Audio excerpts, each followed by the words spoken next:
ईश्वर जो कुछ भी करता है मनुष्य के भले के लिए ही करता है। बीरबल एक ईमानदार तथा धर्मप्रिय व्यक्ति था। वह प्रतिदिन ईश्वर की आराधना बिना नागा किया करता था।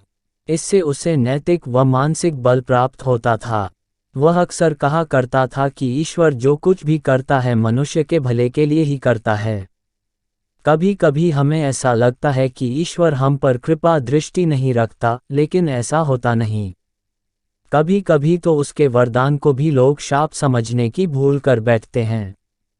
वह हमको थोड़ी पीड़ा इसलिए देता है ताकि बड़ी पीड़ा से बच सकें। एक दरबारी को बीरबल की ऐसी बातें पसंद न आती थीं।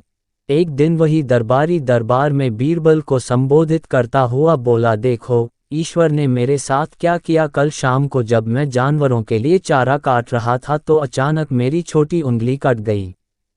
क्या अब भी तुम यही कहोगे कि ईश्वर ने मेरे लिए यह अच्छा किया है?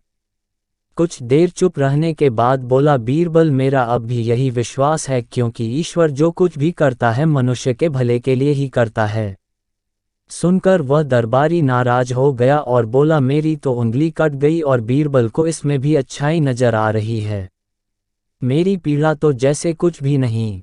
कुछ अन्य दरबारियों ने भी उसके सुर में सुर मिलाया। तभी बीच में हस्तक्षेप करते हुए बादशाह अकबर बोले, बीरबल, हम भी अल्लाह पर भरोसा रखते हैं, लेकिन यहाँ तुम्हारी बात से सहमत नहीं। इस दरबारी के मामले में ऐसी कोई बात नहीं दिखाई देती जिसके लिए उसकी तारीफ की जाए। बीरबल मुस्कराता हुआ बोला, ठीक है जहां पनाह, समय ही बताएगा। अब 3 महीने बीत चुके थे। वह दरबारी, जिसकी उंगली कट गई थी, घने जंगल में शिकार खेलने निकला हुआ था। एक हिरण का पीछा करते वह भटक कर आदिवासियों के हाथों में जा पड़ा। वे आदिवासी अपने देवता को प्रसन्न करने के लिए मानव बलि में विश्वास रखते थे। अतः वे उस दरबारी को पकड़कर मंदिर में ले गए, बलि चढ़ाने के लिए। लेकिन जब पुजारी ने उसके शरीर का निरीक्षण किया तो हाथ की एक उंगली कम पाई। नहीं, इस आदमी की बलि नहीं दी जा सकती। मंदिर का पुजारी बोला, यदि 9 उंगलियों वाले इस आदमी को बलि चढ़ा दिया गया तो हमारे देवता बजाय प्रसन्न होने के क्रोधित हो जाएंगे। अधूरी बलि उन्हें पसंद नहीं। हमें महामारियों, बाढ़ या सूखे का प्रकोप झेलना पड़ सकता है। इसलिए इसे छोड़ देना ही ठीक होगा, और उस दरबारी को मुक्त कर दिया गया। अगले दिन वह दरबारी दरबार में बीरबल के पास आकर रोने लगा। तभी बादशाह भी दरबार में आ पहुंचे और उस दरबारी को बीरबल के सामने रोता देखकर हैरान रह गए। तुम्हें क्या हुआ, रो क्यों रहे हो? बादशाह अकबर ने सवाल किया।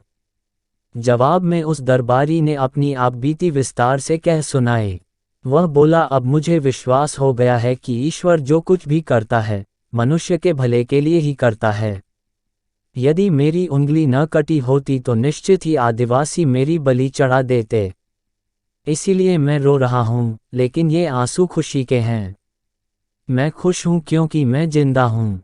बीरबल के ईश्वर पर विश्वास को संदेह की दृष्टि से देखना मेरी भूल थी। बादशाह अकबर ने मंद मंद मुस्कराते हुए दरबारियों की ओर देखा, जो सिर झुकाए चुपचाप खड़े थे।